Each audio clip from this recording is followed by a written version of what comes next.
There he is. Look at him. He's coming. Get off! Get off! Get off!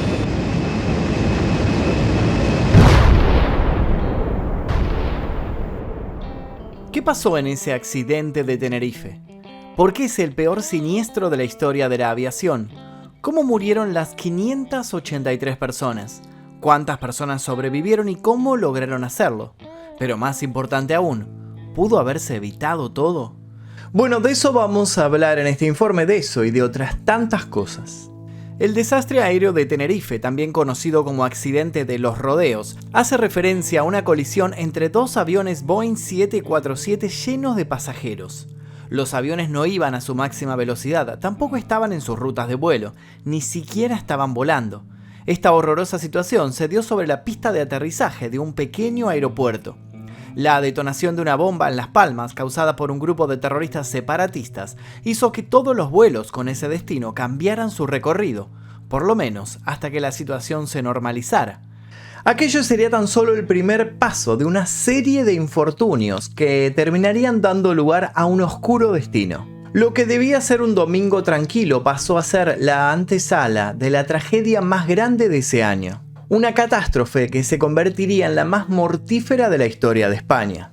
Una desgracia sin precedentes que tendría lugar el 27 de marzo de 1977, el día que sucedió el accidente de Tenerife. Antes de comenzar me gustaría que me cuenten su experiencia con respecto al accidente de Tenerife. ¿Lo conocían? ¿Ya había escuchado hablar de esto? Tal vez algún familiar suyo, algún amigo, algún padre, madre, abuelo, tío les había comentado sobre este suceso, o tal vez lo vivieron ustedes, lo vieron en vivo y en directo en televisión, en los periódicos, en las noticias. Quisiera que me cuenten cómo fue, si es que saben sobre este accidente, si es que lo vivieron, cómo fue que se comunicó esto en todo el mundo y cómo lo vivieron ustedes. Y si es que no lo conocen, los invito a ver el informe completo y que al final me cuenten ustedes su propia opinión sobre quién tuvo la culpa de todo esto. También los invito ya mismo a dejar su like, ahora, suscribirse y activar notificaciones y a dejar sugerencias para posibles futuros videos. Y ahora sí, comencemos. El domingo 27 de marzo de 1977, todos estaban hablando del atentado terrorista en el aeropuerto de Las Palmas. Pero eso solo duró unas horas. Al poco tiempo, el mundo enmudecía frente a la máxima tragedia aérea de la historia. El aeropuerto de los Rodeos fue quien se hizo cargo a la fuerza de recibir a todos los vuelos que estaban destinados en primera instancia al lugar del conflicto. Entre todos los aviones que estaban estacionados en las angostas calles de la terminal, se destacaban dos grandes moles, un avión Jumbo de la empresa Pan Am posicionado sobre la pista de despegue y otro de la empresa holandesa KLM. La ansiedad para volver a sus rutas de vuelo se palpaba en el aire, al igual que la niebla plomiza que pintaba el cielo de la zona. El problema climático, además de aplacar la visibilidad, generaba inconvenientes en la comunicación por radio. Desde la torre de control habían recibido la confirmación de la reapertura del aeropuerto de Gran Canaria. Estas eran buenas noticias, pero no durarían mucho tiempo. Unos segundos después, el controlador de la torre se comunicó con el capitán de Pan Am para corroborar si ya habían salido de la pista.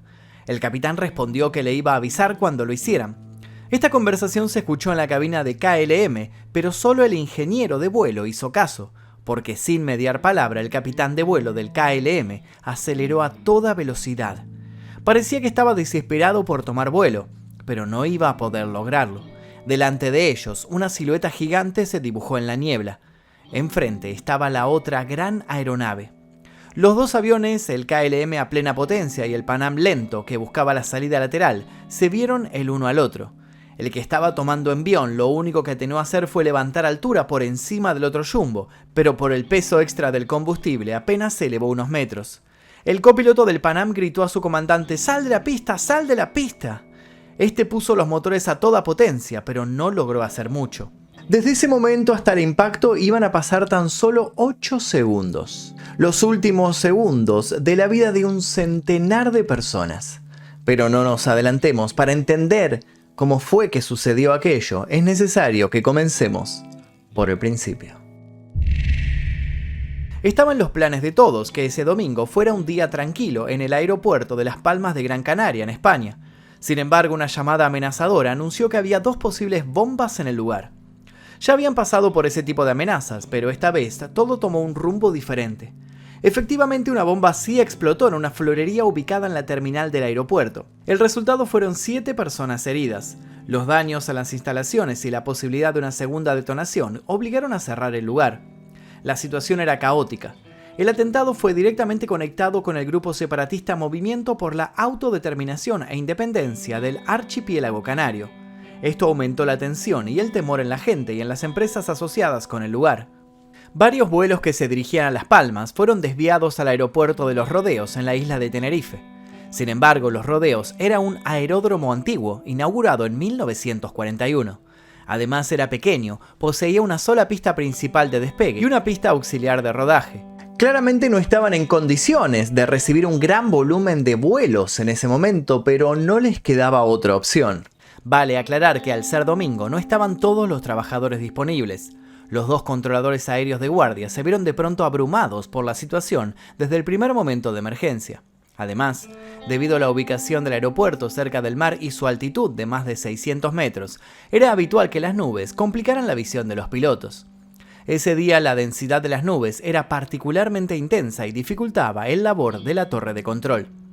Entre los vuelos desviados se encontraban 2 grandes aviones, el KLM 4805, un Jumbo 747 en vuelo charter desde Ámsterdam con 248 personas a bordo, y el Pan Am 1736, otro Boeing 747 en un vuelo regular desde Nueva York a Gran Canaria, con 396 personas. El KLM aterrizó primero en Los Rodeos y los pasajeros fueron desembarcados.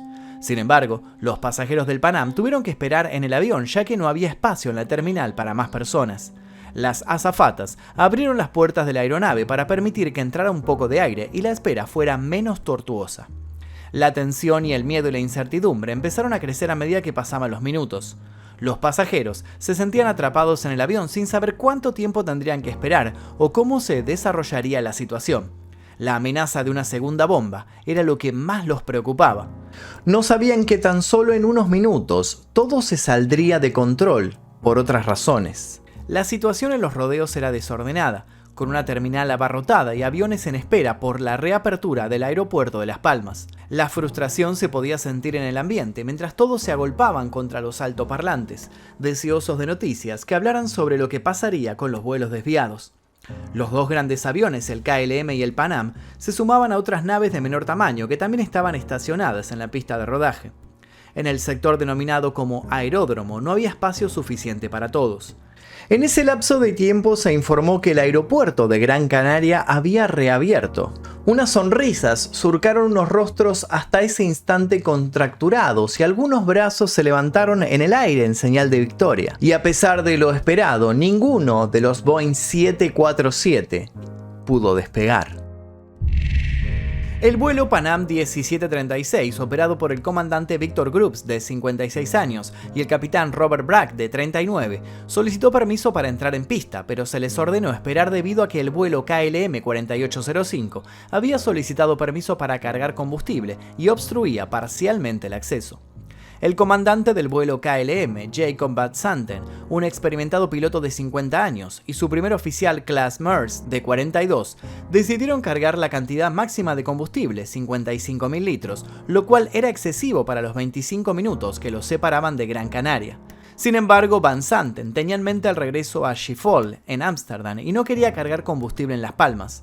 Esto se debía a las estrictas regulaciones de la aviación holandesa sobre el tiempo de servicio de las tripulaciones. Van Santen solo tenía 3 horas disponibles para aterrizar en Gran Canaria, descargar a los pasajeros y despegar nuevamente a casa. De lo contrario, tendría que suspender el viaje de regreso y pasar la noche en Las Palmas. La situación se volvía más complicada, ya que momentos después se notificó que el aeropuerto volvía a cerrar para un nuevo control que los haría esperar varios minutos más. Para empeorar todo, la ya mencionada niebla se hizo más y más espesa. Un dato interesante para entender lo que estaba por suceder es el siguiente.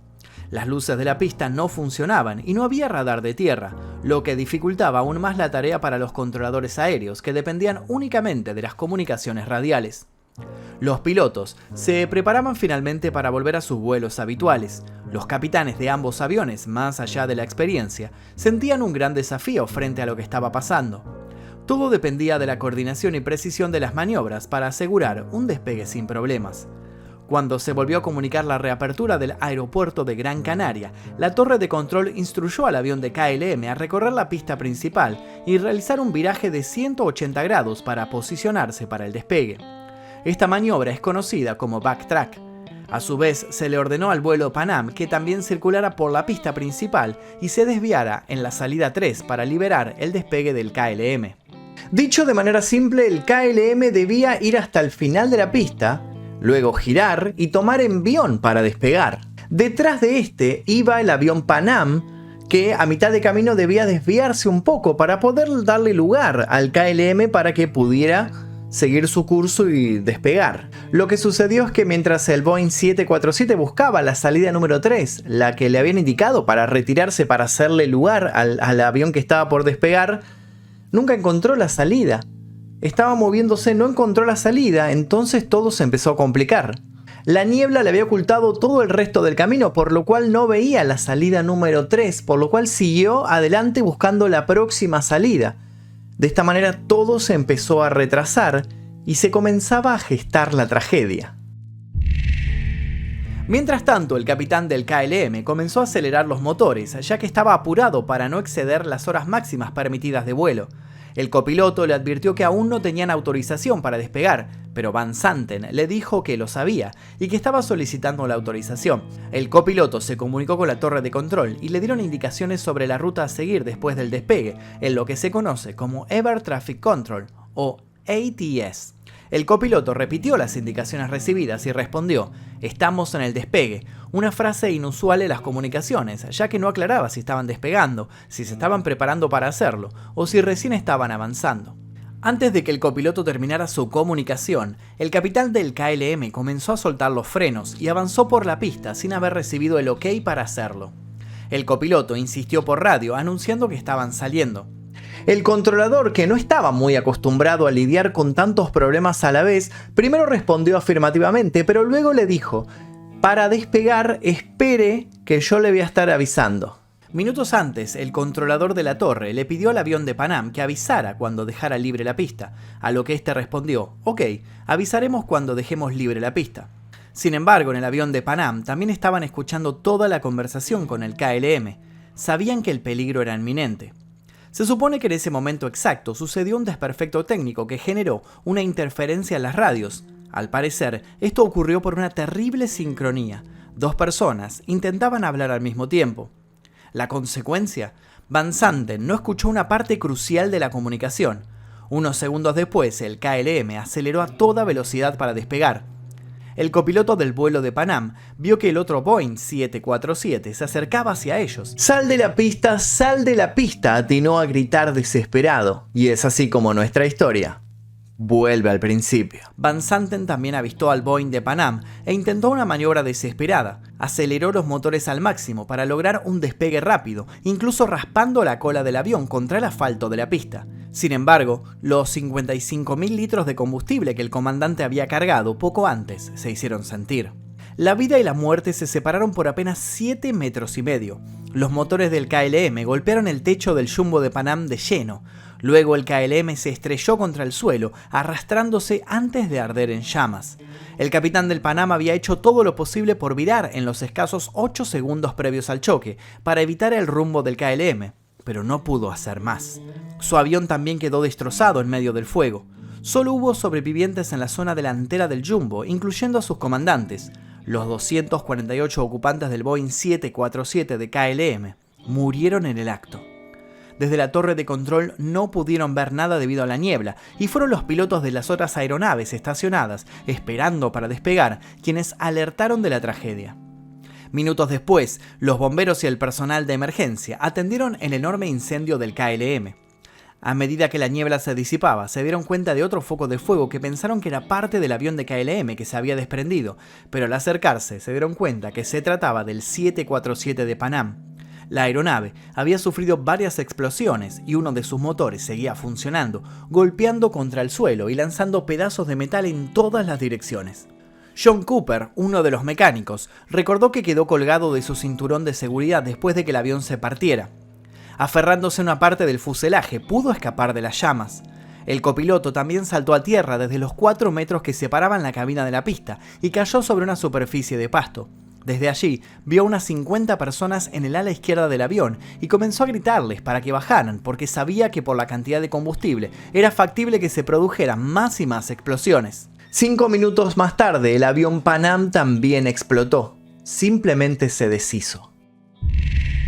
De las 396 personas a bordo del vuelo PP-1736 de la aerolínea Pan Am, solo 61 sobrevivieron, incluyendo 54 pasajeros y 7 tripulantes. Tenerife claramente no estaba preparada para las devastadoras consecuencias del accidente. En minutos, el incendio que se generó con la colisión de los dos aviones sobrepasó las capacidades de reacción del aeropuerto. Los bomberos del lugar no daban abasto.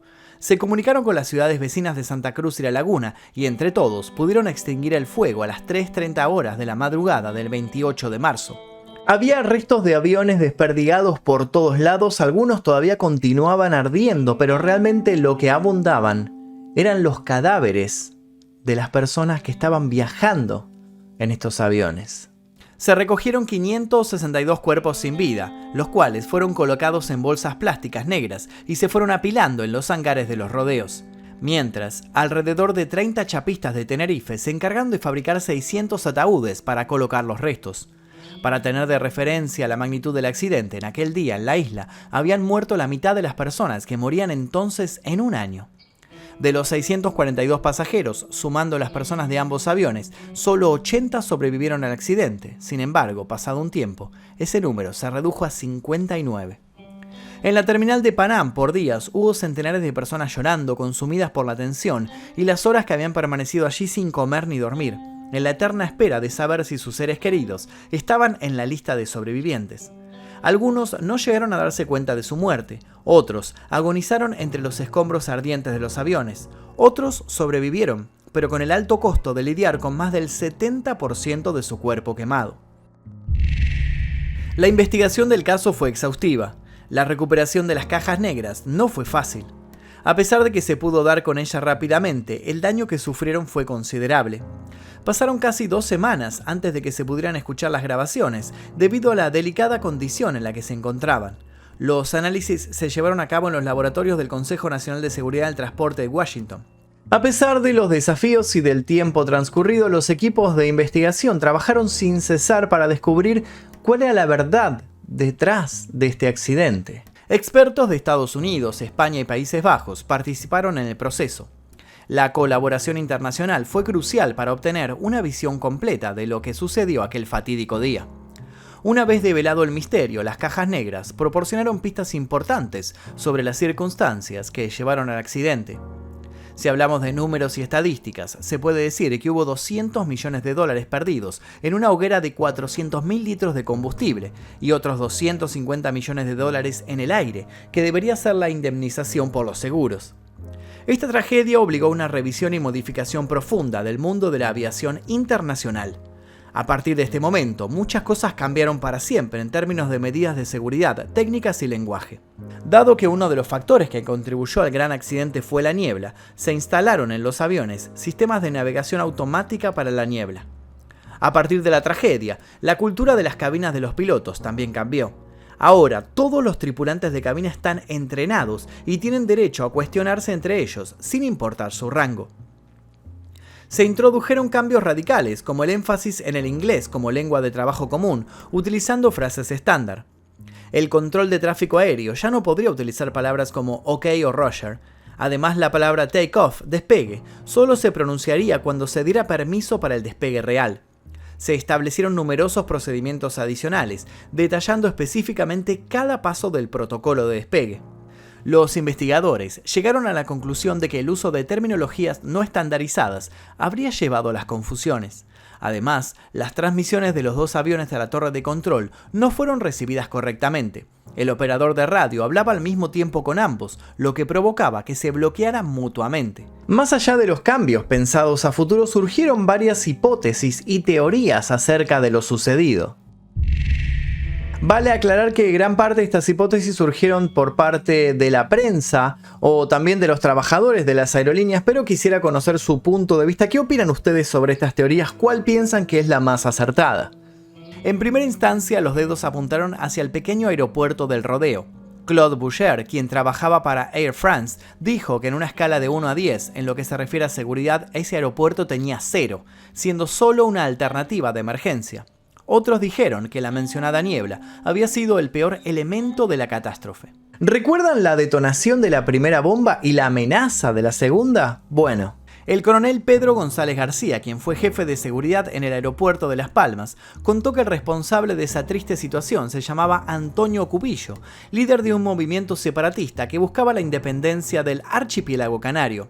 Justo el mismo día del trágico accidente, por la mañana, él y 4 de sus cómplices fueron los que colocaron 2 bombas en un puesto de flores.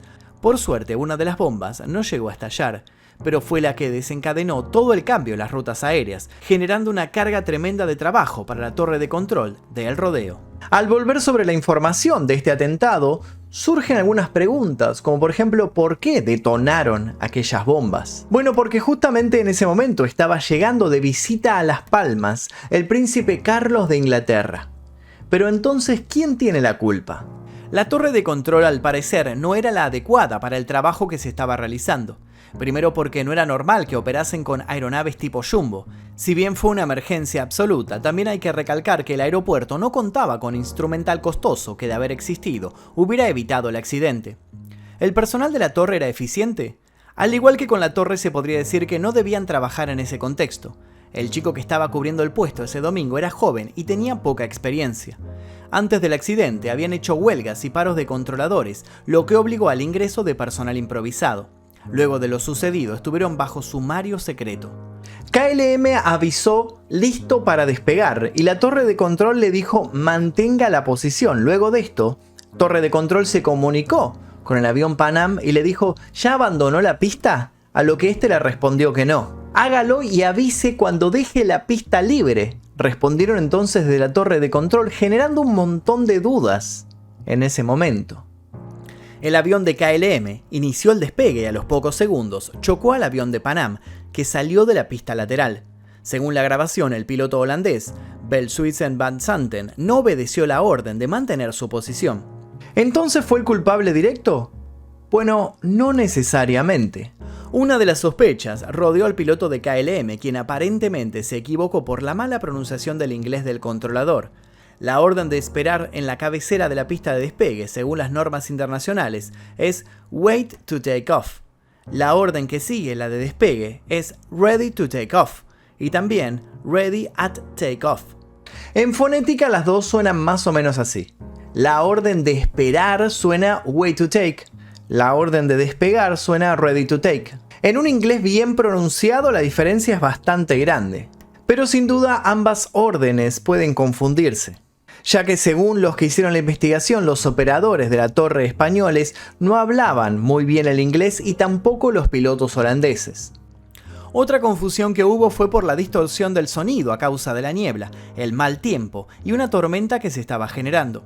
Esos factores a veces hacen que el sonido llegue en ondas con picos altos y estridentes o picos bajos, débiles y estirados. En algunas pocas palabras, todo había conspirado para que aquel día las cosas salieran mal.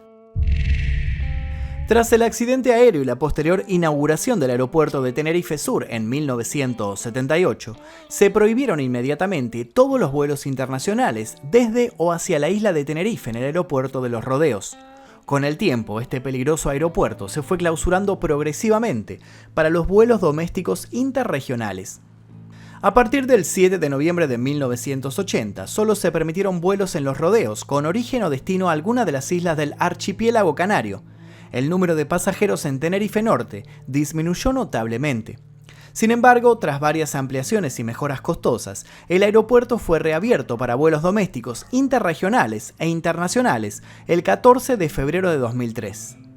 Los radares de tierra, que antes solo se encontraban en pistas de grandes ciudades como Londres, Nueva York o París, comenzaron a incluirse en la mayoría de los aeropuertos.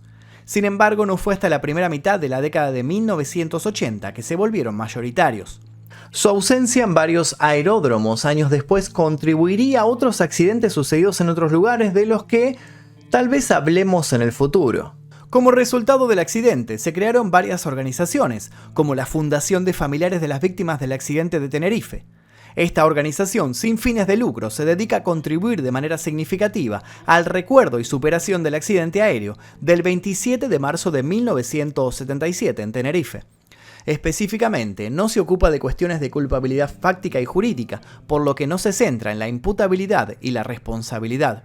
Hoy, un monumento en el Parque de la Mesa Mota, en el Ayuntamiento de La Laguna, apunta al aire en un recuerdo pleno a las víctimas de la tragedia. Esta obra del artista holandés Rudy van de Wint, de 18 metros de alto, muestra una escalera de caracol que asciende a las nubes. Lamentablemente, esta tragedia dejó una huella imborrable en la historia de la aviación. Fue esencial también para que se tomara conciencia de cambios que debían hacerse con respecto a cuestiones técnicas y protocolos. Cambios que, aunque no seamos conscientes de eso, sirvieron y sirven para que hoy todos gocemos de mayor seguridad. Y hasta aquí el video del día de hoy, espero que les haya interesado. Si les interesó, les pido por favor que dejen su like, se suscriban si todavía no lo hicieron y activen notificaciones. También los invito a dejar su comentario. ¿Quién opinan ustedes que tuvo la culpa sobre este accidente? ¿Tuvo la culpa la torre de control, los pilotos, los terroristas? ¿Quién fue el mayor culpable para que suceda esta tragedia? Quiero leer sus comentarios aquí debajo y también los invito a dejar sugerencias para posibles futuros videos. Yo les dejo un par de videos aquí para que sigan haciendo maratón. Sin nada más que decir, me despido. Mi nombre es Magnus Mephisto y esto es El Día Que. Exploración X, mi primer libro, ya se encuentra disponible en todas las librerías. Te dejo el link aquí debajo para que lo consigas en formato físico y en ebook.